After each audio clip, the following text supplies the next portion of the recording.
Today, I'm talking to Stephen Shane of Compass in Aspen, Colorado.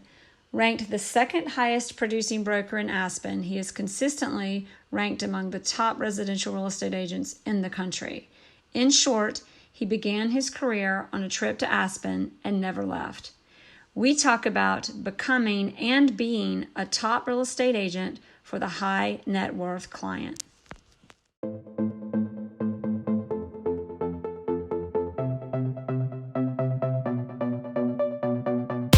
Thanks for listening to the Jere Metcalf Podcast, where top real estate agents tell how they do it.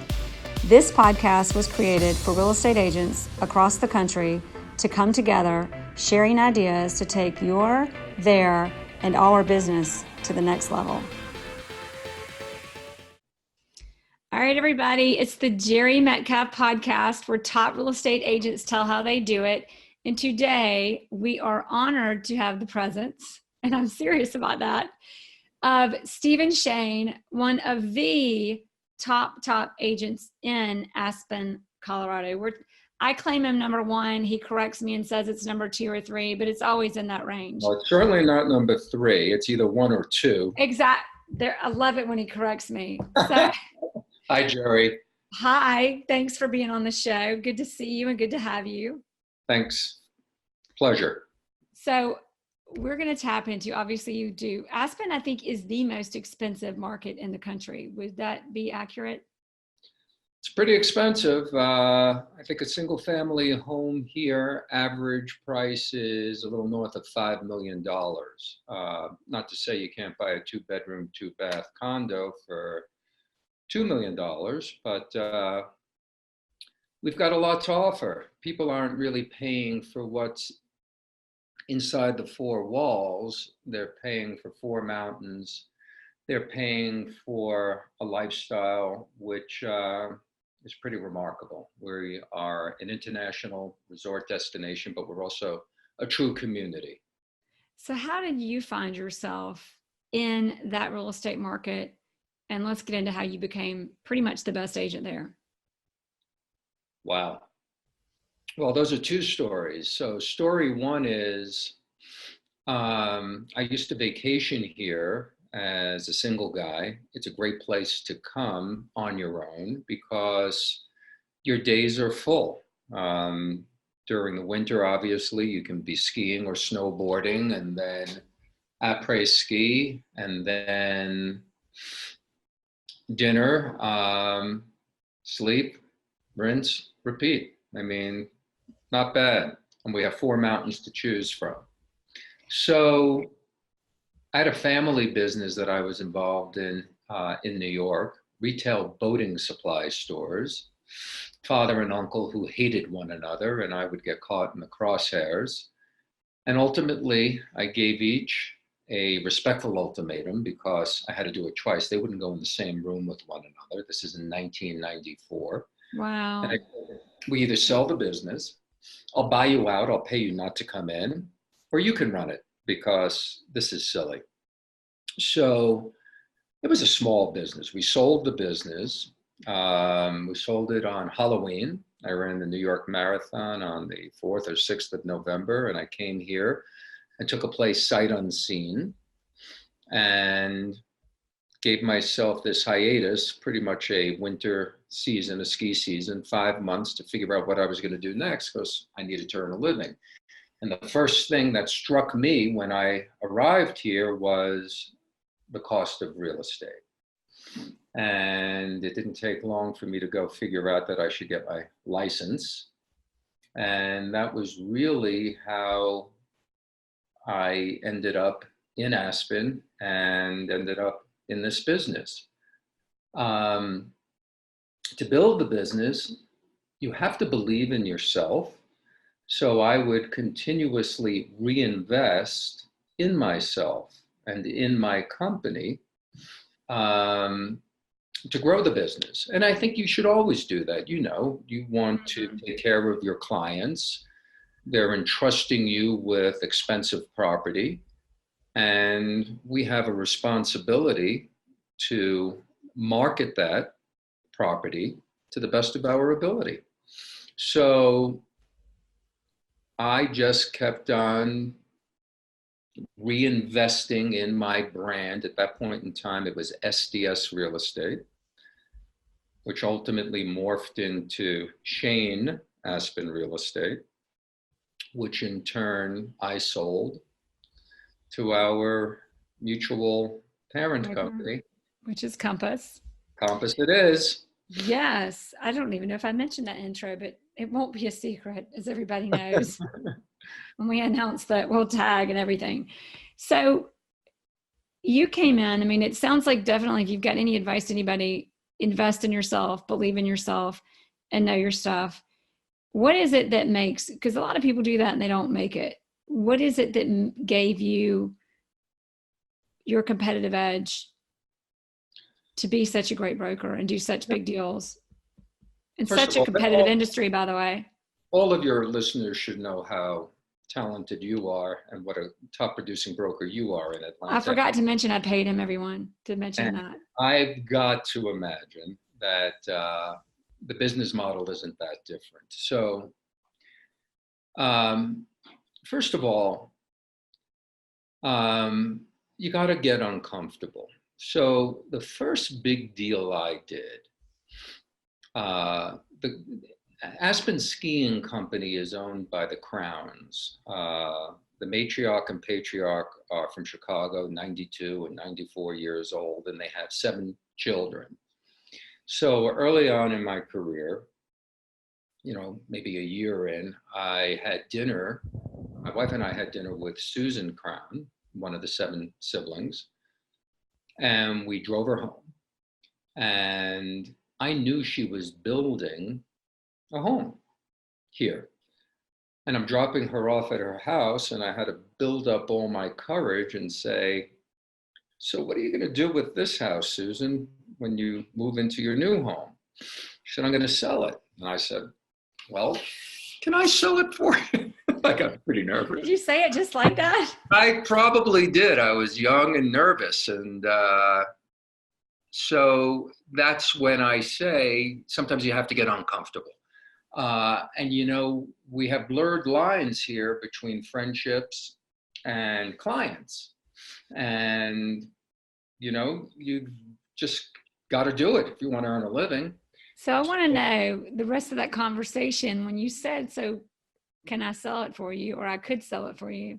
What was her response? I'm glad you asked, because she's so smart. She's really smart. She's on the board of so many different companies. I think she now is the head of a hospital also in Chicago. I mean, very, very bright woman. Went to Yale. And her answer was so simple. Do you think you could sell it? And I said, I know I can sell it. She said, okay. So I met with her and her husband, and we discussed the market, and I got lucky. Well, there was luck, and then there was a little bit of action behind that to make the luck happen, which I think might be the message of the story. So, you got lucky, and you had, had some nerve too, and asked for the business. So that was a great start. How did you keep the momentum?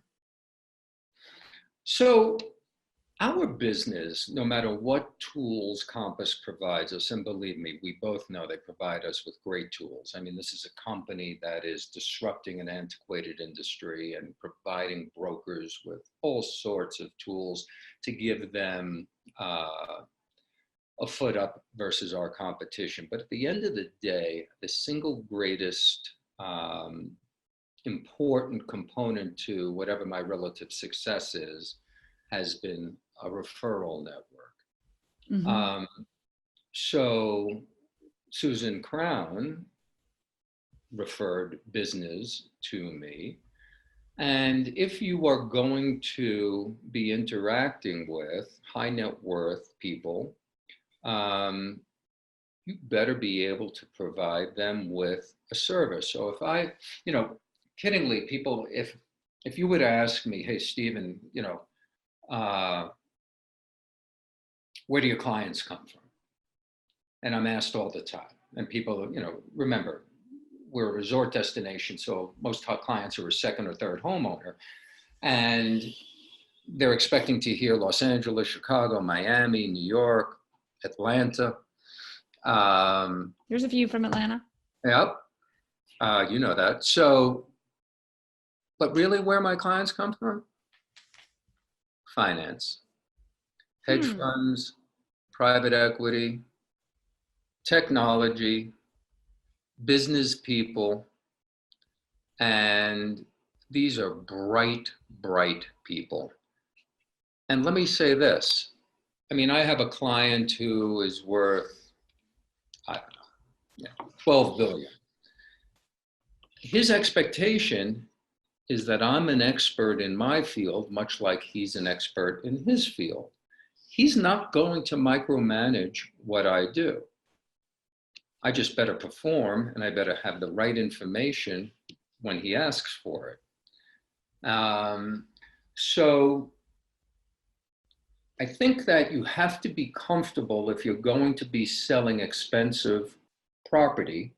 You have to be comfortable interacting with highly successful people, and you better have substance and content behind what you have to say, because if you think that you're winging it with these guys and gals, you're kidding yourself.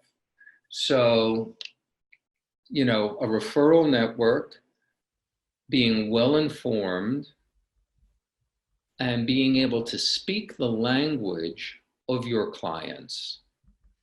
Mm-hmm. So referral, well informed, and speak the language. Elaborate a little bit on what you mean by that. Instead of touting or tooting my own horn, the most successful general contractor in Aspen. Okay. So the guy who's building homes for the high net worth clients who I can't find a home for, and we have to settle on land. He's well traveled, this general contractor. He understands wine. He understands art. So when you're interacting with clients who enjoy and appreciate the finer things in life, it's helpful to be able to understand their perspective and to have them know that you understand their perspective. And that really is helpful in instilling confidence. The single greatest thing that we can do is instill confidence in our clients. They need to be confident that you have a clear understanding of what works for them and what's going to make them happy. And they're different. Each person's different. Yeah. Some people are value buyers. Some people need a legacy home that's going to be a multi-generational property, not only for themselves, but for their children, and then ultimately their grandchildren for years to come. You've got to understand where your client is coming from and be able to speak their language. So there are a couple of things, because I think on understanding and speaking their language, you could build a big house, and there's an assumption if you build a big house and put expensive stuff in it, it's a nice house. And that is the most dangerous place to be, in knowing the difference in those things. I think you know that, but I just had to say it. On that topic, I found there are a lot of different schools of thought on this, and I'd love to know yours. In developing relationships with clients and understanding their lifestyle, you see people who go into that market and rub elbows and are friends, and their strategy is be friends with everybody. And then you see the other one that's, I don't want to be your friend. I don't need to be your friend. I understand your lifestyle, speak your language, but you're the professional. Which avenue do you recommend, or do you find has made you more successful, or other brokers? Or no, you're 100% right, and that goes back to what I'm saying. You have to understand your client. So there are, certain clients who are very practical, very pragmatic, and don't want to establish a relationship or a friendship, and that's fine. As a matter of fact, it's easier. There's others who, especially coming here, Jerry, we're delivering a lifestyle. Mm-hmm. So, you know, I'm a member of the Maroon Creek Club. I'm a member of the Mountain Club. I mean, these are places where high net worth people, when they move here, most likely would like to become members. And that's important as well. So there isn't any standard. There's nothing that just always works. You've got to be nimble. You've got to be both proactive and reactive and understand who you are dealing with. You know, it's the same thing trying to get a listing. I mean, you know, it's highly competitive. And when you're speaking to somebody who's considering listing their home, yes, I could say generally speaking, most people would like to have the best possible price they can, the highest price they can. But there are instances where it's more about selling it quickly.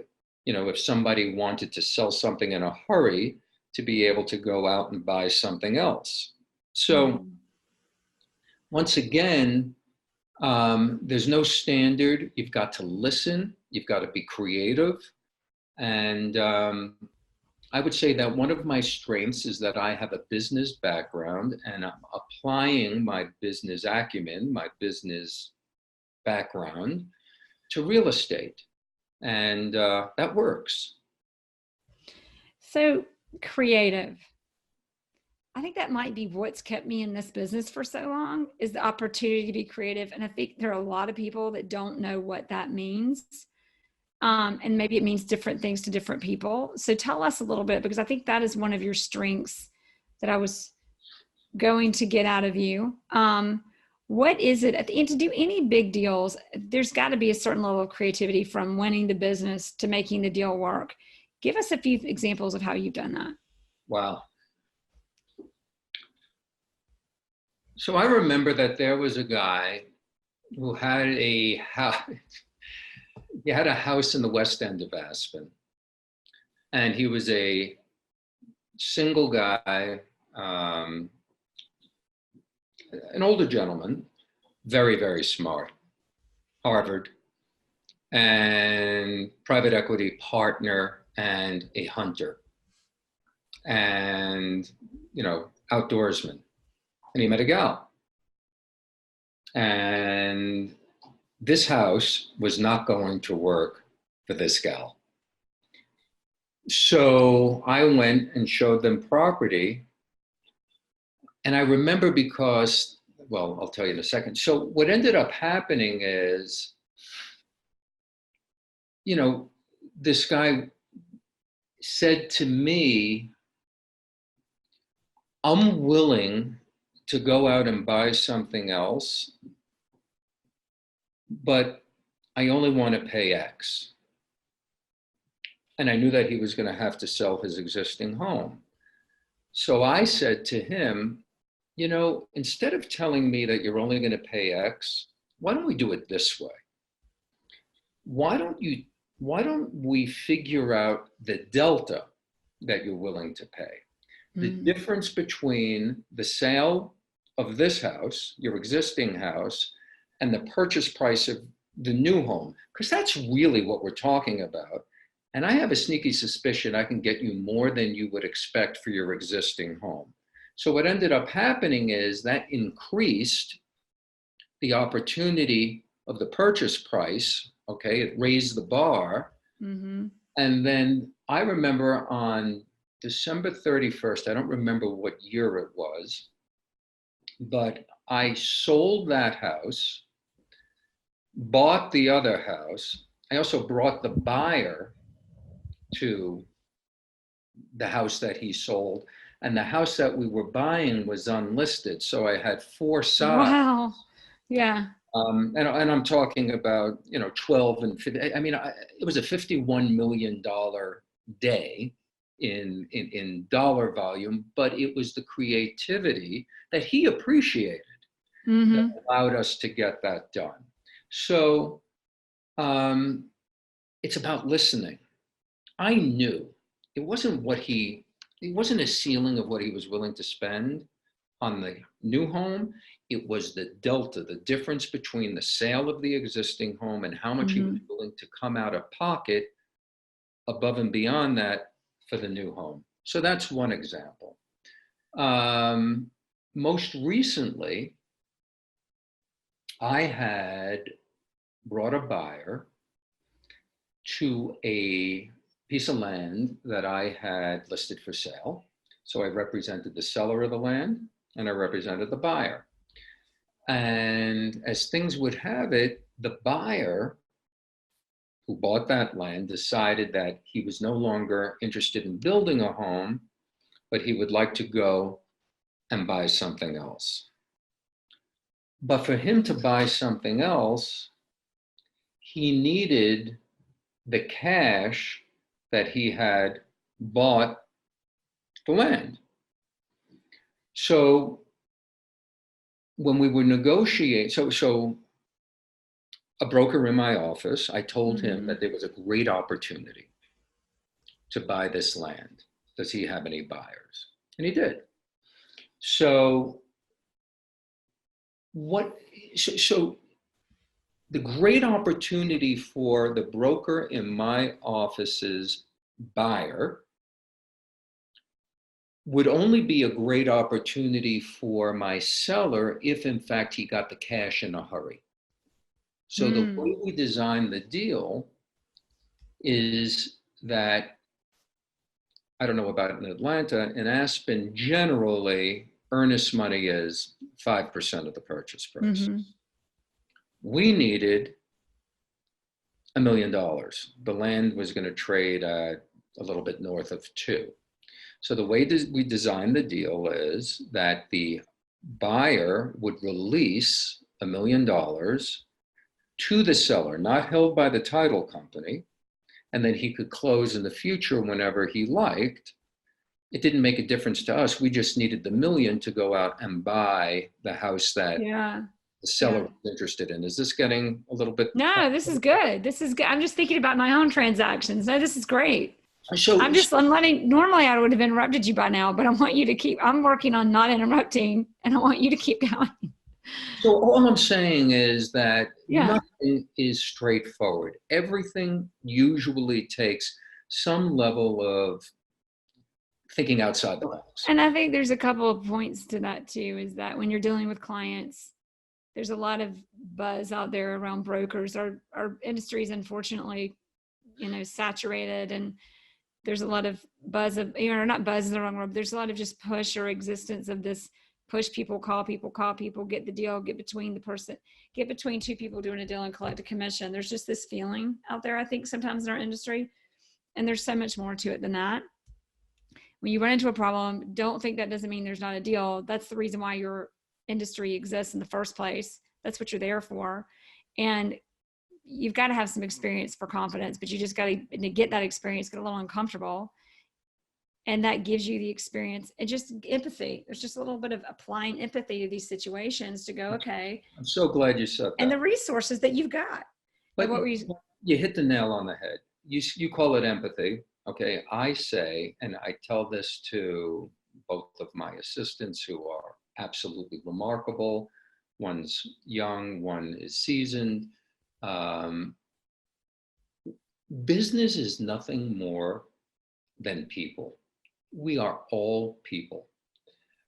And you've got to put yourself into the shoes of the person that you're dealing with, okay?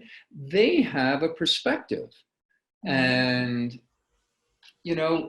if you have a house that you have listed, what's very, very difficult, I don't know if you find it difficult, sometimes is when you have both sides of a deal. Okay, so for non-real estate people listening, and again, I think it translates nationally, but typically when you are representing a buyer, you are what's called a selling broker, which is a little confusing. Same here. Right? And then you represent a seller and you're the listing broker. On the occasion when you are now representing both because you had the listing and a buyer reached out directly to you because of your commitment to marketing and advertising, then you revert to or you change to a transaction broker. Mm-hmm. Do you guys do that as well? Well, I don't want to be ignorant live on my own podcast, but I'm pretty safe to say they actually call it dual agency, where you technically represent both, but that kind of is the same thing. You end up representing neither. So we usually, you're right. You're right. You represent the deal. You're yeah, working on behalf of the transaction. and that's usually how I communicate it. Or you can often go, okay, the listing was mine first, so they're my client. So I'm representing the seller and the buyer's transactional, or you can designate the buyer to a broker. I mean, I'm sure you can do that. But ultimately, usually those situations, it becomes you're really representing the deal, however they want to say it legally. And what you've got to do is you got to play it right down the middle. You can't be, you can't lean to the left or lean to the right. You've got to just work on behalf of the deal. And that's when things can get complicated. I'm doing a deal right now where I've been working with this buyer for quite some time, and then he became interested in one of my listings, and it's rough. I mean, the house has a lot of deferred maintenance. There is an executor so what happened is the listing has, it's in a trust of, I think it's 4 siblings. And there's an executor appointed to manage that trust. So he is negotiating on behalf of these 4 siblings. The buyer goes, also my client, and does all his due diligence, including an inspection, and there is a significant amount of deferred maintenance in the house. So now he requests that I not only submit an offer, but he'd like an email accompanying the offer that calls out all of the deferred maintenance, which kind of substantiates his request for a significant credit at closing so he can resolve the issues. And again, when we're talking about creativity and we're talking about people and managing people, you can't just go to the seller who's also your client and say, hey, your house is in a terrible state of disrepair. Actually, I did do that, but your house is in a terrible state of disrepair. I mean, you got to be honest, right? But you've got to be careful how you say it, or right, communicate. Exactly, right? I mean, you've got to come as the problem solver, not as the one that's in, that you don't want to be shut down on you. No, but they have to have a clear understanding. And by the way, here, if there's a latent defect, a material latent defect, the seller's responsible to disclose that to the next buyer. By the way, so are we as brokers. Newsflash. You know about it, but everybody read the inspection report, so the value of this property could be diminished significantly. So I would give some serious thought to embracing this offer, et cetera, et cetera. But again, everybody's a person.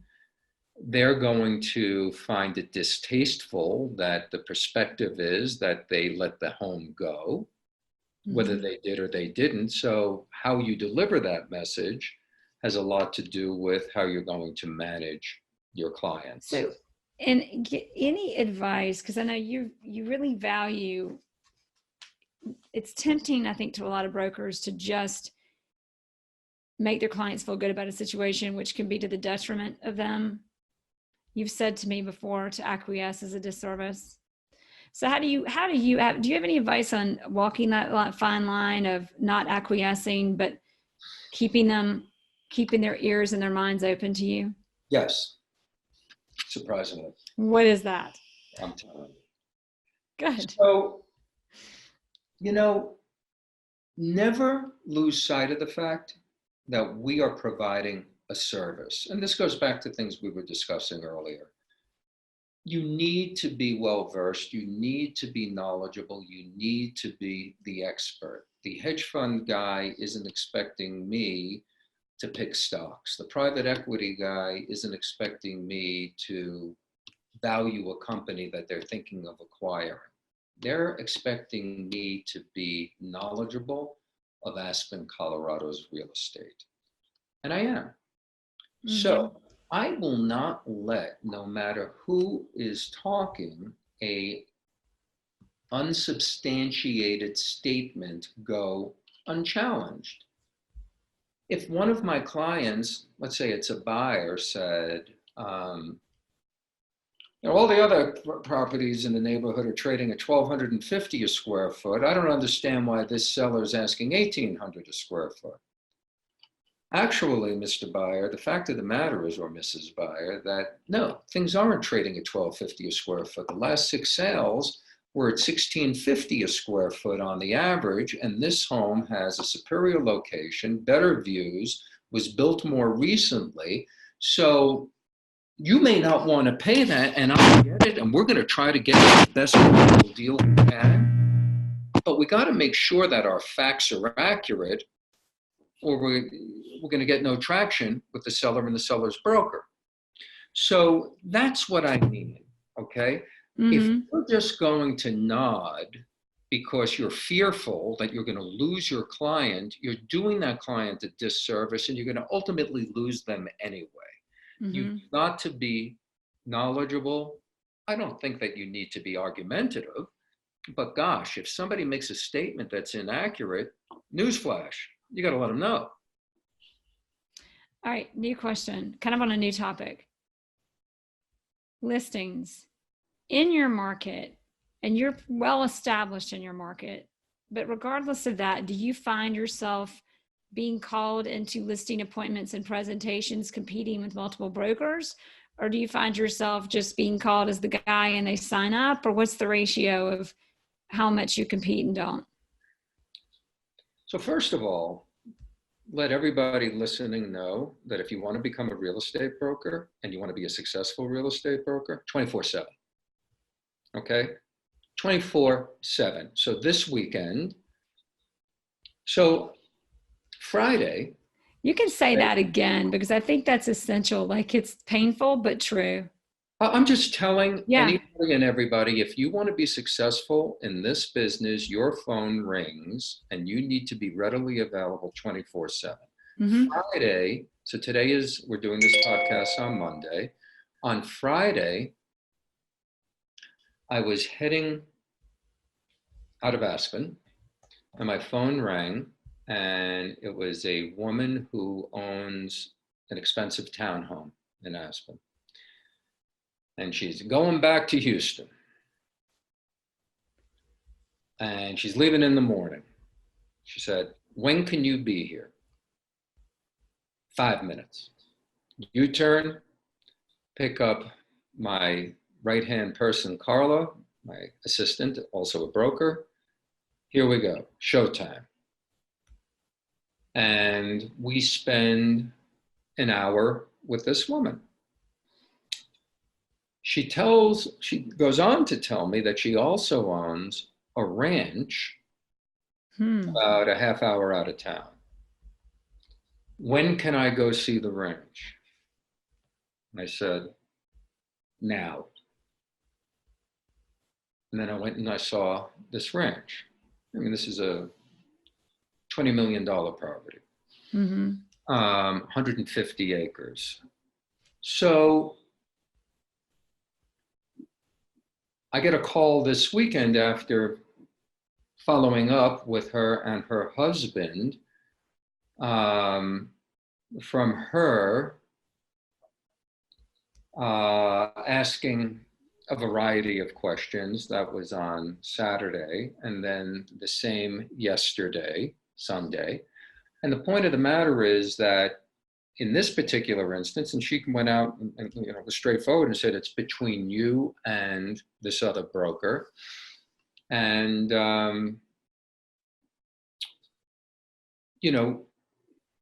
I would say that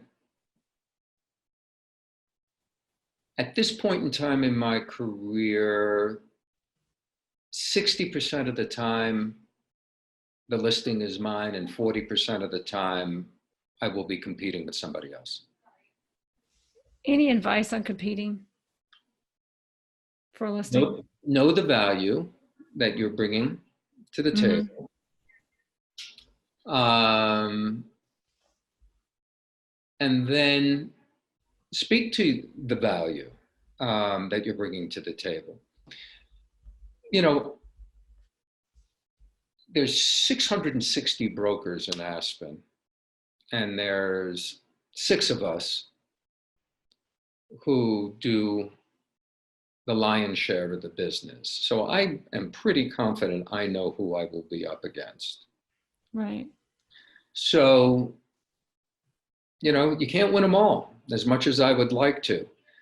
One of the reasons that I joined Compass, or sold my company to Compass, in 2016, Jere, I don't know if I ever told you this story. I probably have. So I don't know. We'll find out. Yeah. Okay. So in 2016, I sold 189 million in real estate. That's a lot of real estate for a town of 7,000 people. Yes, I would say so. 189 million. 189 million. The broker in front of me, so I was number 2 that year. The guy in front of me sold 200 million, and the broker below me sold 150 million, round numbers. So people would ask me when I eventually sold my company to Compass, why fix something that's not broke or broken? And in this instance, the broker in front of me that sold the 200 million had 80 listings. The broker behind me who sold the 150 million had 40 listings. Stephen Shane of Shane, Aspen, had 20 listings. I remember this. You did tell me. I wasn't getting my fair share of listings. Okay, I mean, it's just that simple. Why? Okay, I'm doing the business. I would just say you're really productive. You can do 189 million with 20 listings compared to your competition with over double that. But we all know that listings are great. Yeah. It allows us to market and advertise property and put 600 some odd brokers to work on our behalf to show our listing. And I was getting my fair share. So, you know, at the end of the day, I just realized that the perception of sellers, because we're in a perception business, the perception of sellers is pretty simple. They thought that Sotheby's or Coldwell Banker or whomever had a great national and potentially international reach that an independent like myself did not have. And they don't want to make a mistake. So they go with, at that point in time, and this is 4 years ago, a proven performer. The proven performer being either Sotheby's or Caldwell or whatever.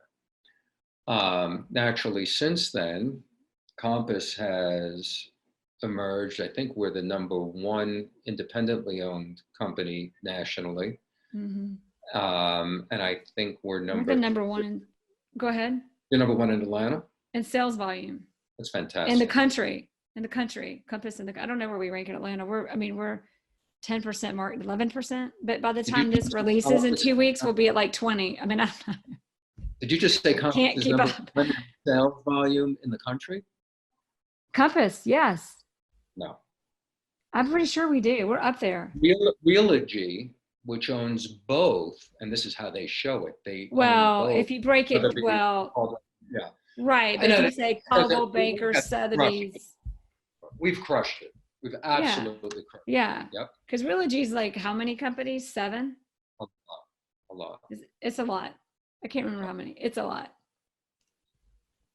So that was why I made the change I did. That's why I sold the company. I mean, it became very apparent to me that this, let's call it a Silicon Valley style company based out of New York with these co-founding CEOs that are rock stars. One of them actually looks like a rock star.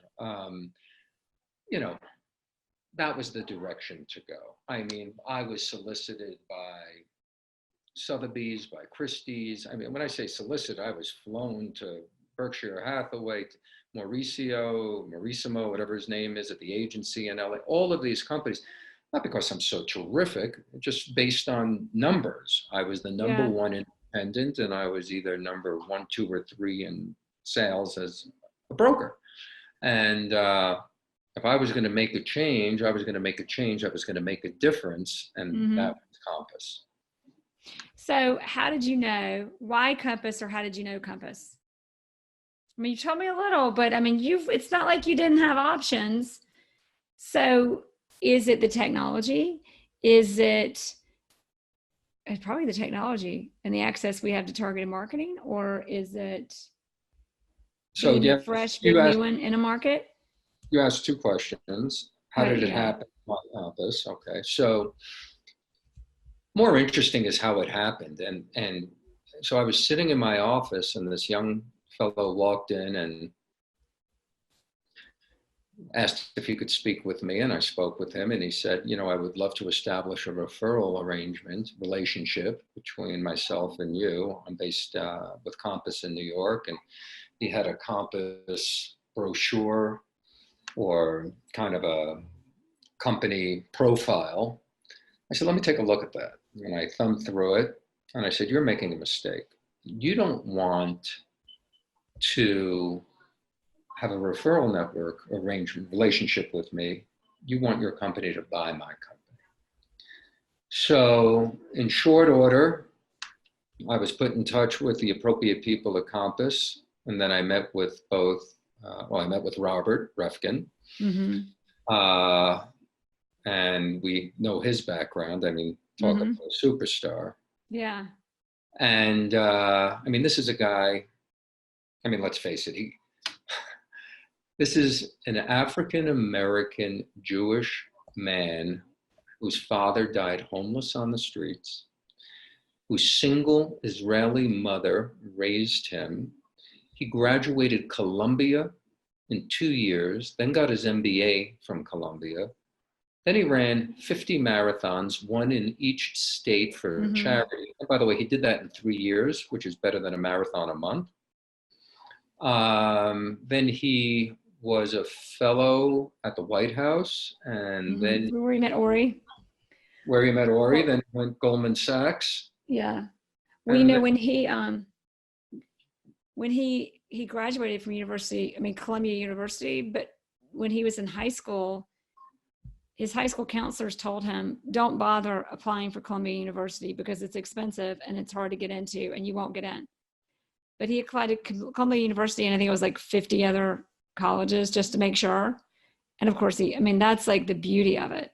And I think his mother applied for every potential, financial aid scholarship it's a remarkable story. He's a remarkable guy. Ori sold his last 2 businesses to Google and Twitter. I think he owns an Israeli basketball team. It's like, if there's anybody we'll align with, it's pretty outstanding. And Ori kind of has the connections.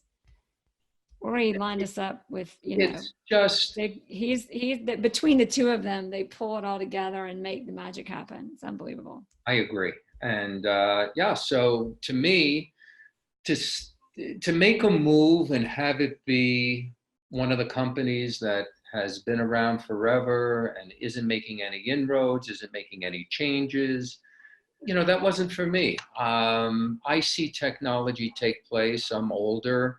It's not my strongest skill set. So I surround myself with a company and people who are going to be highly supportive and implement these platforms that Compass provides on my behalf and our company's behalf. And it's been great.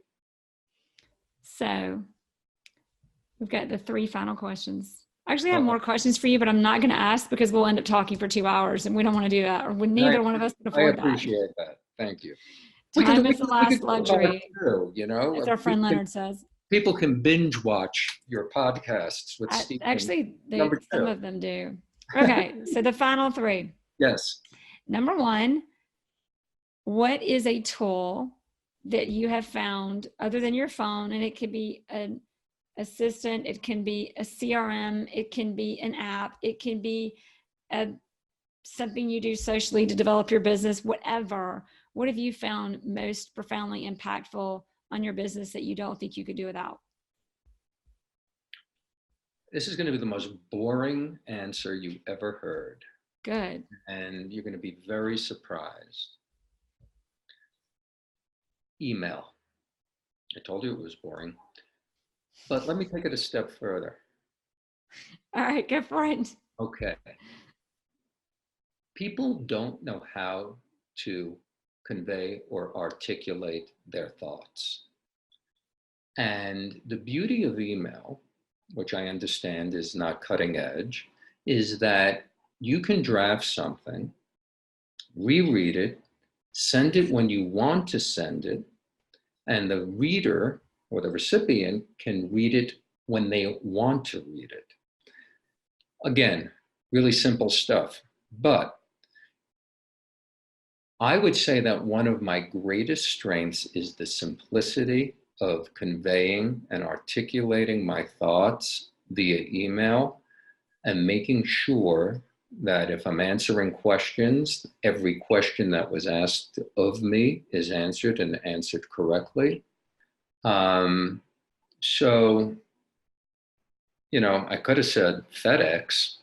Well, FedEx is a good one. On the email, you can even have canned emails and you can schedule when they go out, which is kind of nice. Well, it's also tied in to a certain extent, and I'm using this now with the help of, I'm giving my assistants names, Carla and Tatiana, who are absolutely critical to my relative success. But Tatiana manages the CRM.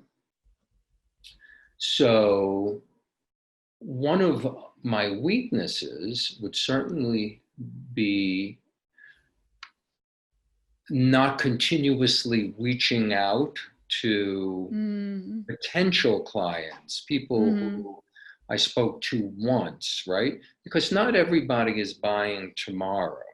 So we can use Compass's CRM platform, and I receive tasks each day of who I should be reaching out to. This is really great. And more often than not, yes, it's done via email. So next question, if there is a book that you would recommend, and I've asked you this before and I've forgotten your answer, so I can't wait to hear what it is, what would it be? And remember, you gave me. You got it. I thanked you. Oh, just kidding. You gave me this, and I will read this because it came from you, and I respect you. Never split the difference for everybody listening. Everybody knows I'm a big fan.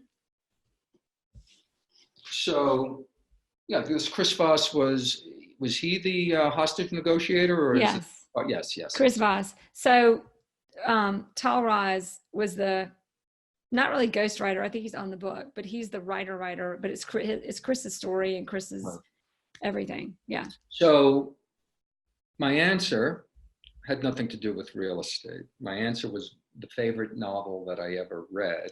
Oh, no, just kidding. Next question. Tell us your novel. Really? Everybody's going to want to know. What is it?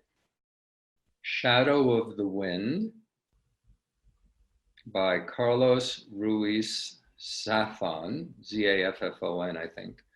And it takes place in Barcelona. It's the coming of age of a young man, and there's a lot of twists and turns, and it's beautifully written. It was originally written in Spanish. I read it in Spanish. Kidding. You didn't mention you're bilingual. Kidding. No. Oh, good. Okay. My daughter could read it in Spanish. I read it in English and I love it. So I know it isn't a book that is a real estate book, and I know it's not a self-help book, but you know what? I think it's very important that we also find time to kind of hide. And if you can get lost in a great novel, I highly recommend this to you and whoever. I'm going to have to read it. Thank you. I'm going to have to read it. I don't read novels often enough. All right. Last question. Yes. If there's one thing that we remember and we just forget everything else in this interview, what should it be? Wow. You know, my father taught me to work hard, and I do. I am sure I outwork the great majority, virtually every broker here. I get up at 4:30 in the morning, and I start. Of course, I go to sleep at 8:30, but so be it. Tell us what that looks like. Well, if you think about it, at 4:30 in the morning, if you're sitting at your kitchen table with your laptop, nobody's bothering you. Mm-hmm. The first time you're bothered is from Leonard's daily email. 7 a.m. Yeah. Which always He doesn't miss a day. By the way, it's 5 a.m.